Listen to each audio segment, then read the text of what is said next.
Gracias por acompañarnos aquí.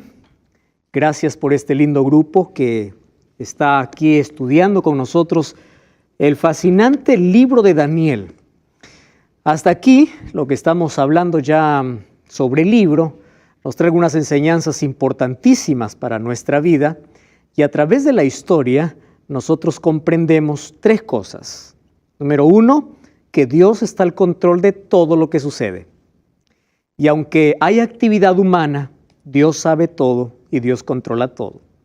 Número dos, es que las profecías deben enseñarnos a nosotros a vivir en el tiempo de manera correcta. Si estamos en el tiempo del fin, nuestra preparación debe ser aún mayor. Y número tres, la Biblia es un tesoro. Cada texto de la Biblia me trae una enseñanza que debo aplicarla a mi vida. A través de ejemplos, a través de historias, Dios me enseña cuál es el plan que tiene para mi vida. Vamos a abrir la Biblia y hoy vamos a hablar sobre un capítulo muy interesante, A Prueba de Fuego. Hay una película incluso, ¿verdad?, con este título, A Prueba de Fuego. ¿Hasta dónde eres capaz de ser fiel a Dios? Hay muchas personas que, como en el matrimonio frente a un altar se promete estar en la salud y en la enfermedad, en la riqueza, en la pobreza, hasta que la muerte los separe. Una persona que acepta a Cristo el momento que toma una decisión de aceptar a Jesús y de demostrarlo a través de un bautismo, lo que está diciendo es igual que en el matrimonio. Yo voy a estar contigo en las crisis y también en los días buenos, en los días malos como en los días gloriosos. Voy a estar en la prueba o en la abundancia. Yo voy a estar siempre con Jesús. Pero ustedes han visto que gran parte de los matrimonios se quiebran porque el hombre o la mujer no está dispuesto a cumplir con su promesa. En la vida cristiana ocurre lo mismo. Nosotros parece que prometemos en un momento de emoción amar a Jesús, pero cuando llega la crisis, una crisis revela quién eres y a quién tienes. Me acuerdo de la historia de Job. Job tuvo una crisis completa. Perdió a sus hijos, perdió sus riquezas, perdió todo en un solo día. Pero no solamente fue Job, también fue su esposa. Solo que, aunque los dos pasaron la misma crisis, uno dio gloria a Dios y la otra maldijo a Dios. Los dos sufrieron igual. Los dos pasaron por los mismos problemas, pero uno reveló a quién tenía en el corazón y la otra también. Entonces, en las pruebas, en las dificultades, ¿seguimos amando a Dios? ¿Seguimos declarando de que Él es nuestro Dios?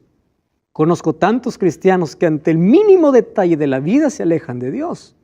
Dicen, yo me alejo de Dios, me alejo de la iglesia, por culpa del líder, por culpa... Hoy vamos a ver una historia de una persona que llegó al límite de probar su fe aun cuando le amenazaron quitarle la vida. ¿Alguien te amenazó quitar la vida por seguir a la iglesia? Entonces, ¿por qué has abandonado la iglesia? ¿Por qué has abandonado a Cristo? ¿Por qué has abandonado tu fe? ¿Hasta dónde has sido capaz de poder revelar cuánto amas a Jesús? ¿Sabes que cuando nosotros pasamos por el fuego de la vida, tenemos dos reacciones? La primera es como el oro. El oro cuando pasa por el fuego, brilla. Y la segunda es como un palo de leña. Un palo de leña cuando colocas al fuego, se hace cenizas. Entonces te pregunto, cuando vienen las aflicciones, los problemas, las críticas, las burlas, cuando venga la crisis a tu vida, ¿tu fe cómo está? ¿Como el oro puro o como un palo de leña?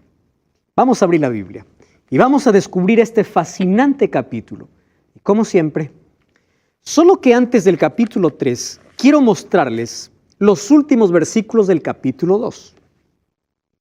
Daniel capítulo 2. Allí el versículo 47, miren lo que dice el rey más poderoso de ese tiempo. Dice así, el rey habló a Daniel y dijo, ¿qué cosa dijo? Ciertamente, vuestro Dios es Dios de dioses, Señor de los reyes, que revela misterios, pues pudiste revelar este misterio. Entonces el rey engrandeció a Daniel y le dio muchos honores, grandes dones, e hizo gobernador de toda la provincia de Babilonia, jefe supremo de todos los sabios. Y Daniel solicitó y obtuvo del rey que pusiera sobre los negocios de la provincia de Babilonia a sus amigos Sadrac, Mesac y Abednego. Y Daniel estaba, ¿dónde dice? En la corte del rey. Ustedes imaginan al hombre más poderoso del mundo diciendo esto. Ese es el Dios. En otras palabras, ¿qué está diciendo? Yo ya quiero dejar mi idolatría porque su Dios es superior. ¿Cómo coloca al Dios de Daniel? Como el Dios soberano. ¿Cómo coloca a sus otros dioses? Como tan insignificantes. Tu Dios es el Dios de dioses. Es decir, aquí yo encuentro a un Nabucodonosor que reconoce a Dios. Y yo probablemente me atreva a decir, wow, es un Nabucodonosor ya cristiano, ¿verdad? Ya aceptó a Jesús, ya aceptó a Dios. Entonces, amén, aleluya. Espera un momento. La historia no termina allí. Después de ensalzar al Dios de Daniel, ¿sabes cuántos años pasan? 20 o 25 años hay entre el capítulo 2 y el capítulo 3 de Daniel. Y mira cómo comienza el capítulo 3 de Daniel. Versículo 1. Dice así. El rey Nabucodonosor hizo una estatua. ¿Qué cosa soñó Nabucodonosor en el capítulo 2? Una estatua. ¿Qué cosa hace Nabucodonosor en el capítulo 3? Una estatua. ¿Cuál es la diferencia entre la estatua del capítulo 2 y el capítulo 3? Dice, esta estatua era ¿de qué? De oro. Era una estatua de oro cuya altura era de 60 codos y de anchura 6 codos. Aquí se repite 66 por el sistema sexagesimal que tenían los babilonios. ¿Dónde lo levantó? En el campo de Dura, en la provincia de Babilonia. Probablemente exactamente donde fue construida la Torre de Babel.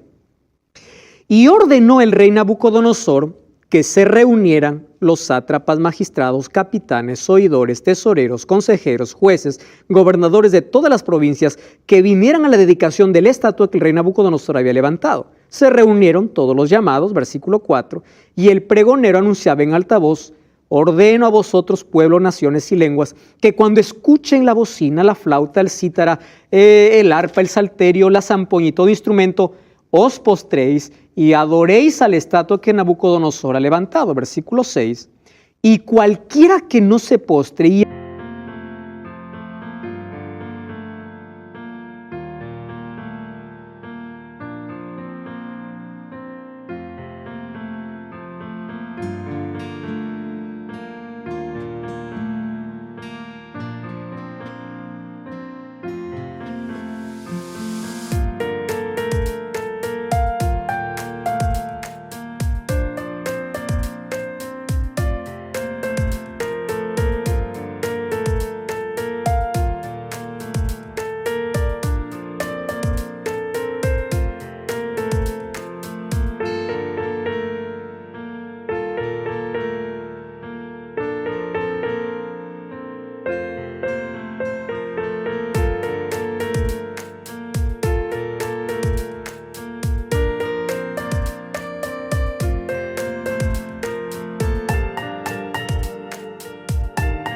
adore, ¿qué cosa dice? Sea echado inmediatamente a un horno de fuego ardiendo. Los hornos eran muy comunes en la antigua Mesopotamia porque hacían mucho ladrillo, hornos había en todo lado. Nabucodonosor levanta una estatua en un valle plano, en un campo, donde se pueda divisar hasta lo más lejano, hasta todas las provincias y ciudades cercanas puedan ver aquella imagen que levanta. Ahora, viene una pregunta. ¿Cuál es la diferencia de la estatua del capítulo 2 y el capítulo 3? ¿Recuerdan ustedes? ¿Alguien quiere decir cuál es la diferencia entre las dos estatuas? ¿Recuerdan que la estatua del capítulo 2, cuántos metales tenía? 4 metales. Cabeza de oro, pecho de plata, vientre de bronce, piernas de hierro y pies de hierro mezclado con barro. ¿Y cómo es la estatua que levanta hoy Nabucodonosor? ¿Qué cosa dice? Él hace que toda la estatua sea de oro. Aquí viene la razón del asunto y por qué viene esta prueba ahora para los amigos de Daniel. Nabucodonosor en el capítulo 2 había comprendido que su reino pasaría. Ahora Nabucodonosor dice, ¿y si yo hago que mi reino sea para siempre? Yo no puedo cambiar mi sueño, pero puedo cambiar la imagen. Daniel me dijo que solo la cabeza era de oro, pero yo no quiero que la cabeza sea de oro. Yo quiero que de la cabeza a los pies sea de oro. ¿Qué estaba diciendo Nabucodonosor? Yo quiero que mi imperio nunca se acabe. En otras palabras, Nabucodonosor está yendo en contra de los planes de Dios, en contra de la profecía, en contra de una advertencia, en contra de la omnisciencia de Dios. Ahora les pregunto, ¿acaso nosotros no nos parecemos a veces a Nabucodonosor cuando queremos contradecir a Dios de algo que Él ha dicho? La Biblia dice una cosa, pero yo puedo hacer otra. Porque eso me conviene, o es más, porque eso quiero. Nabucodonosor quería que su reino nunca termine. Es por eso dijo, si yo soñé una estatua con cabeza de oro, yo voy a hacer una estatua de oro puro. Mi imperio no debe tener un final. Y yo voy a demostrar a Daniel y voy a demostrar a todo el mundo que Babilonia va a ser un imperio que va a durar para siempre. Rebeldía completa. Orgullo. Yo quiero. Yo voy a hacer. Cuando el ser humano se olvida que es frágil. Cuando el ser humano se olvida que es apenas un ave de paso. O es como la hierba que se marchita, como menciona la Biblia. O como la neblina que desaparece. Entonces allí él desafía y hace una estatua tan enorme, un codo más o menos mide entre 45 a 50 centímetros. Entonces la medida de la estatua era más o menos de 30 metros por 3 metros de ancho. 30 metros de altura. Tamaño de su arrogancia, tamaño de su orgullo. Y él manda a traer a todos para que adoren esa estatua. Algunos dicen que la estatua que él mandó construir era la figura misma de Nabucodonosor. Es decir, él está reclamando adoración para él a través de ¿qué? A través de una imagen. Ojo con lo que estoy diciendo. Alguien siendo adorado mediante una imagen. Entonces él manda a todos, versículo 2, dice, manda un pregonero, todos los convidados, todas las autoridades, cuando escuchen, miren aquí la influencia de la música. La música tiene un poder importante en la mente de todo ser humano. No cambia el ambiente cuando escuchamos música. La música tiene poder de que la letra puede entrar más fácil al cerebro. Qué bonito sería si a toda la Biblia lo hacemos música. Así la Biblia lo aprenderíamos de memoria. ¿Verdad? Ahora, la música aquí es usada para adoración. Ojo con esto. La música puede ser usada para adorar a Dios o para adorarte a ti mismo o adorar al otro poder, que es el poder del mal. Dice, ustedes escuchan esa música y todos tienen que arrodillarse. ¿Qué cosa está haciendo Nabucodonosor? Yo quiero que ustedes puedan aquí aprender algunos detalles que voy a repetir siempre. Número 1, Nabucodonosor estaba imponiendo una adoración. ¿Qué significa imponer una adoración? Yo te obligo a hacer aunque tú no quieras. ¿Acaso eso no hacemos con nuestros hijos cuando los bautizamos sin que ellos decidan? Yo voy a imponer lo que yo quiero. Te voy a imponer. Y Dios nunca acepta ni aceptará una religión por imposición. Jamás. Porque el hecho de aceptar a Cristo no tiene que ver, o Dios no quiere que sea por imposición, sino sea de manera voluntaria y por amor. Pero aquí el rey está imponiendo una adoración. Es decir, primero impone y en segundo lugar, ni siquiera es una adoración verdadera. ¿Qué cosa es? Es una falsa adoración. Ahora, yo les comenté desde un comienzo de que las historias que se escribieron en Daniel, algunas de ellas se repetirán en el tiempo final. No de la misma manera, pero sí tomando los mismos principios. ¿Qué significa eso? Las historias dicen la forma en que sucedieron los eventos y las profecías muestran la forma en que sucederán. Fíjense aquí. Abran la Biblia en Apocalipsis capítulo 13. Apocalipsis. Daniel 3 ya es un hecho histórico. Apocalipsis 13 es una profecía que aún no se cumple. Apocalipsis capítulo 13, versículo 15 hasta el versículo 17. ¿Alguien quiere leer? Puede tomar el micrófono y puede ayudarme a leer, por favor. Apocalipsis, Nicolás. Bien, Apocalipsis 13 del 15 al 17. Exacto. Y se le permitió infundir aliento a la imagen de la bestia, para que la imagen hablase e hiciese matar a todo aquel que no la adorase.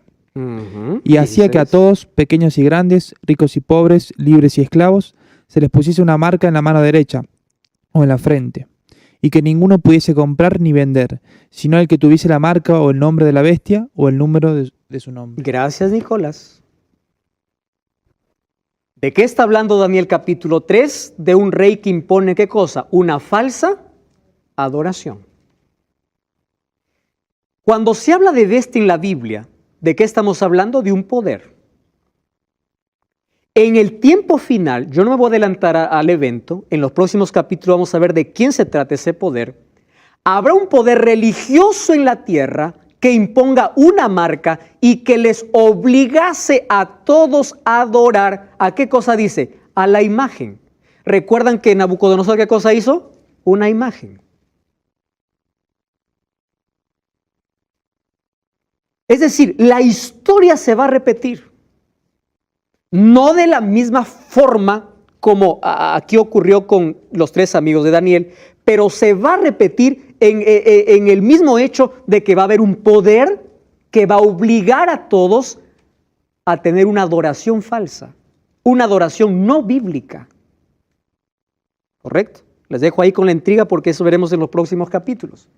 Habrá un decreto universal, un dirigente de poder mundial que demanda adoración y el asunto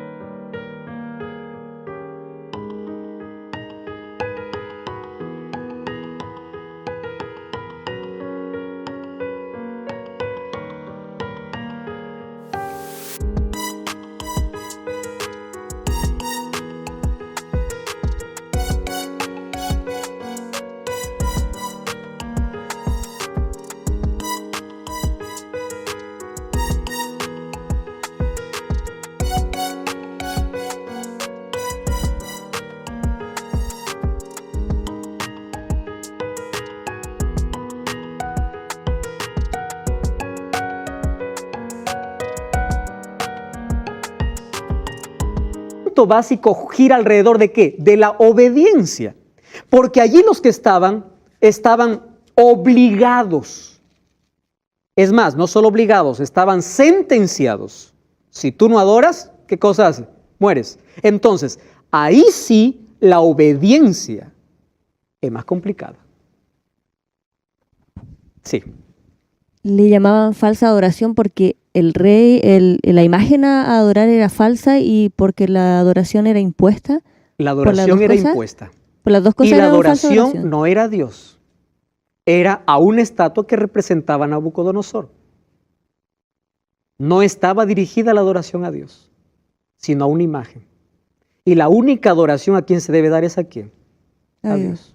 Es una falsa adoración impuesta.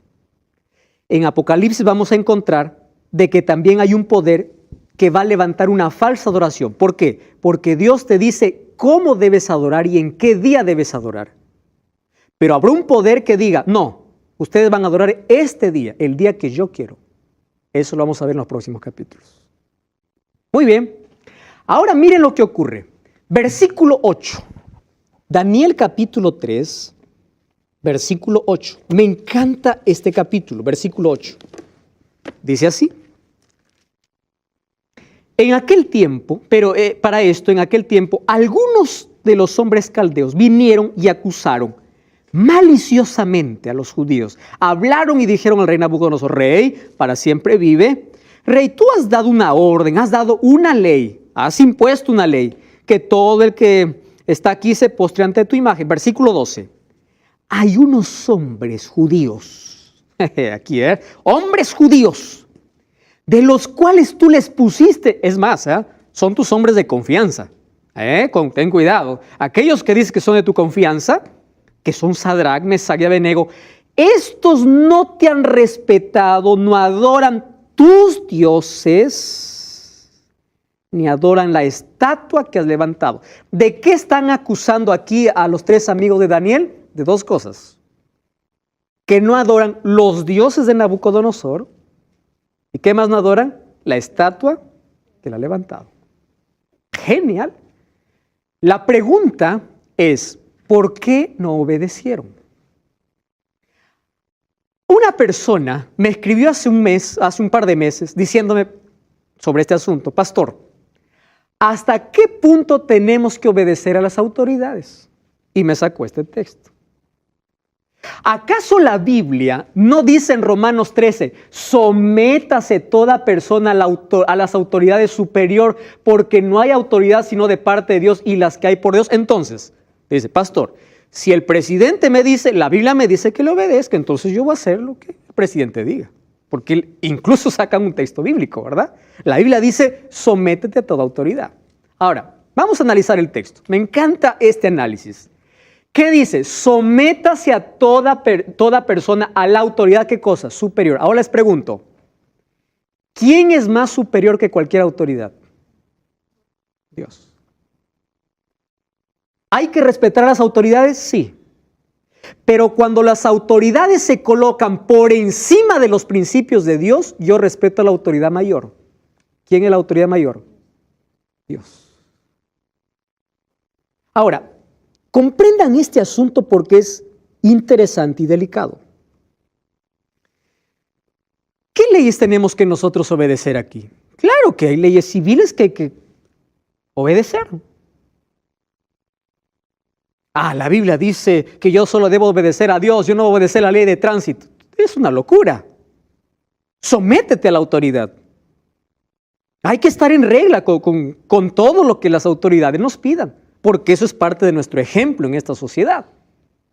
Pero cuando la autoridad me quiere obligar a hacer algo que está en contra de los principios de Dios, le digo, espera un momento.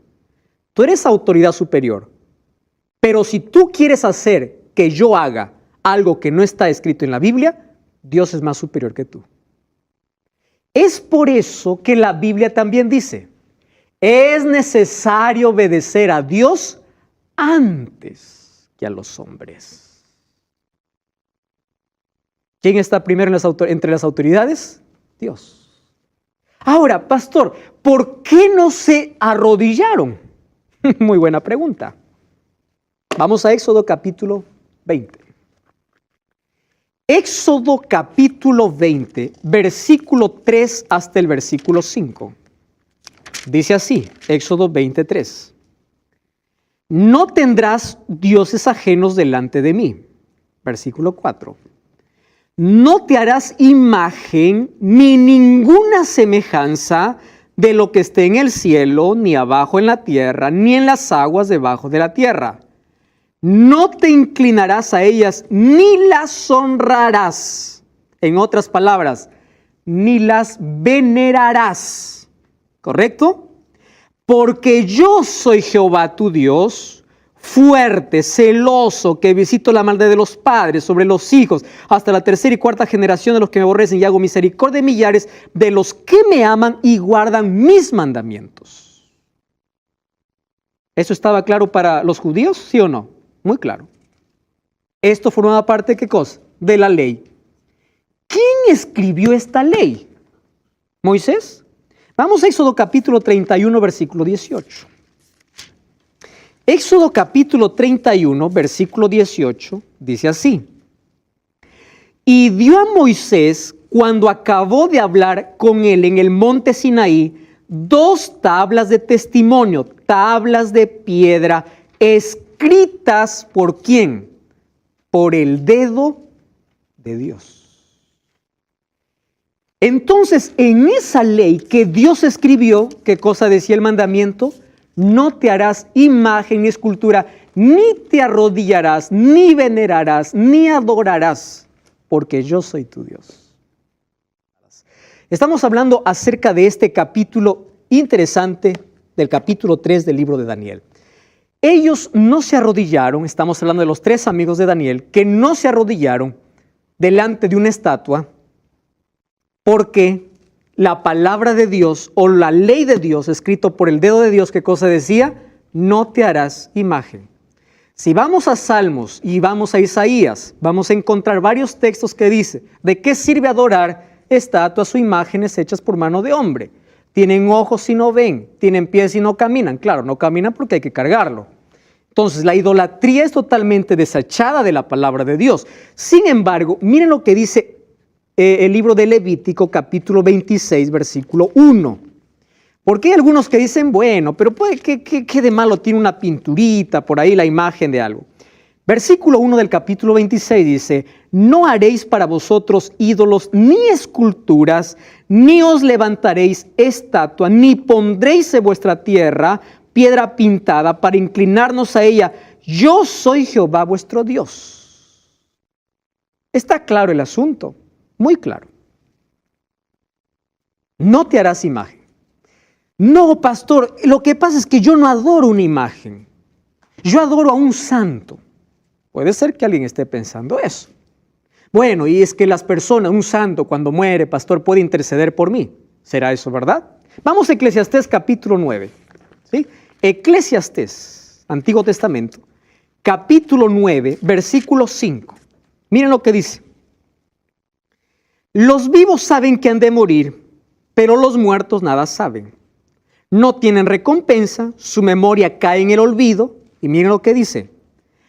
Perece su amor, su odio, su envidia. Nunca más tendrán parte en todo lo que se hace debajo del sol. Ahora les pregunto, ¿un muerto podrá interceder? No.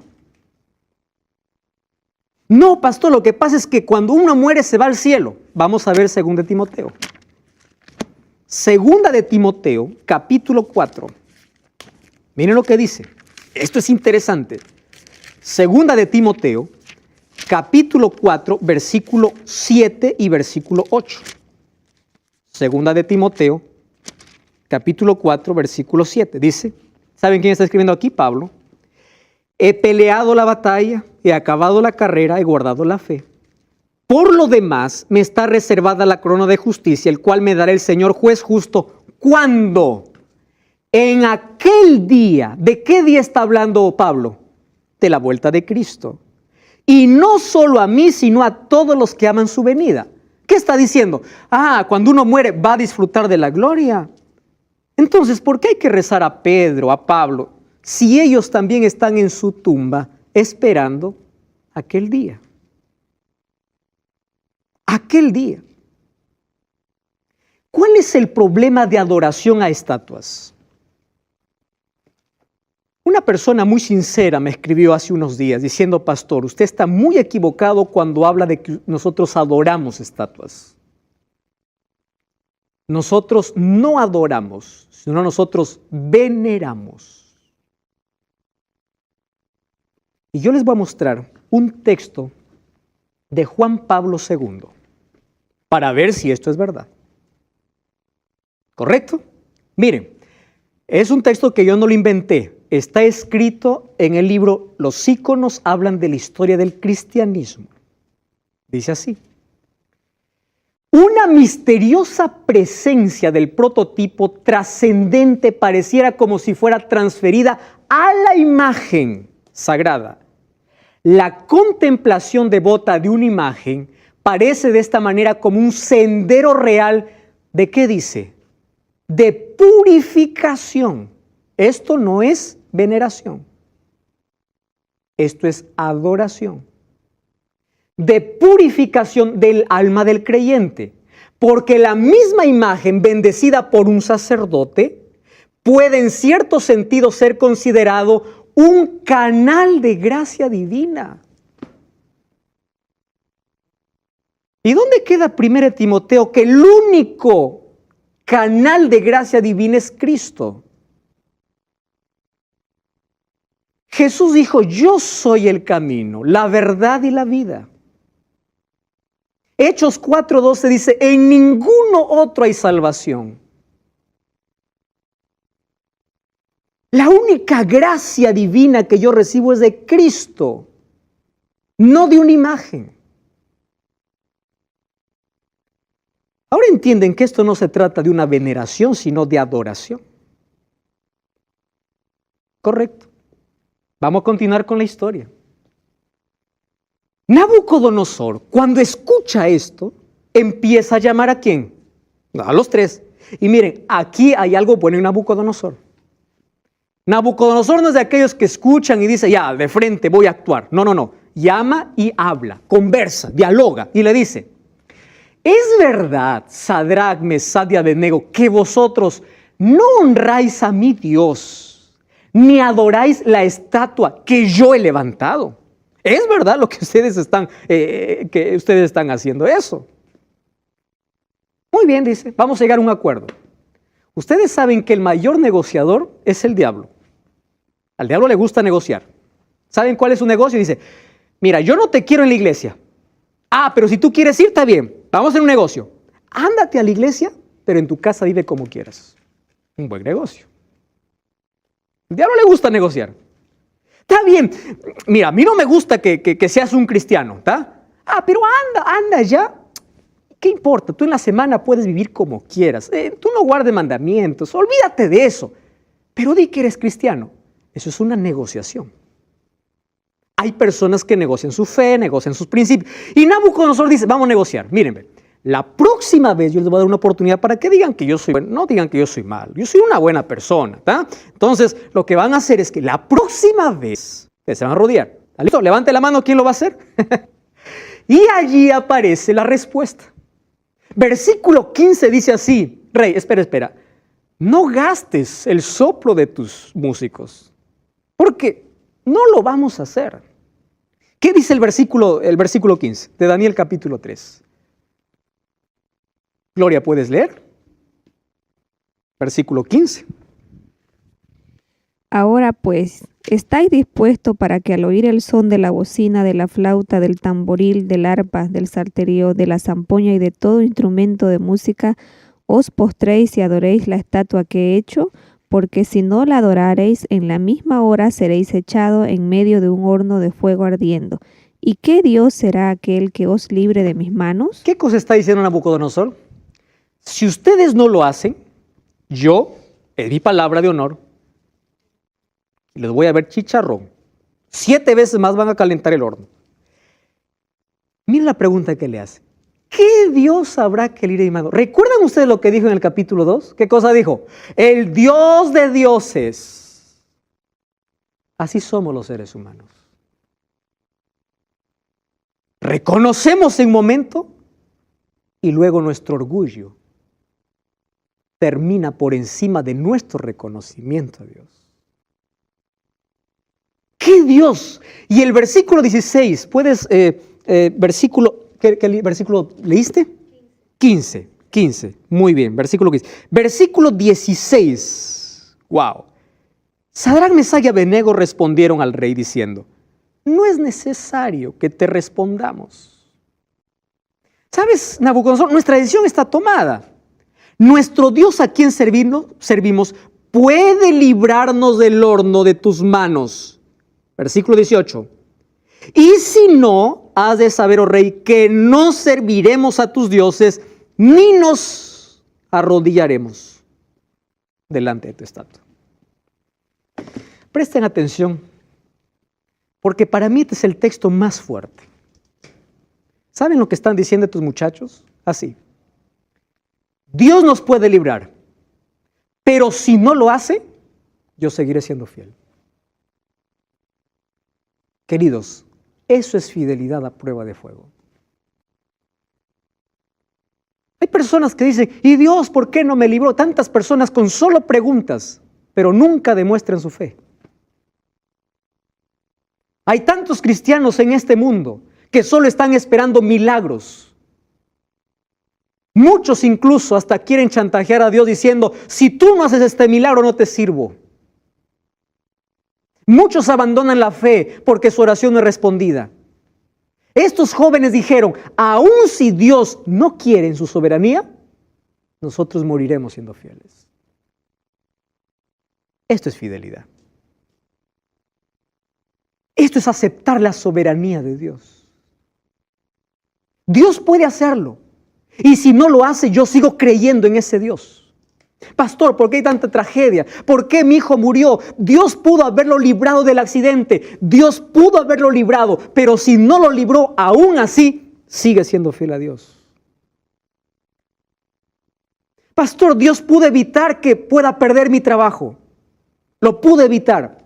Pero si no lo hizo, aún así sigue siendo fiel a Dios.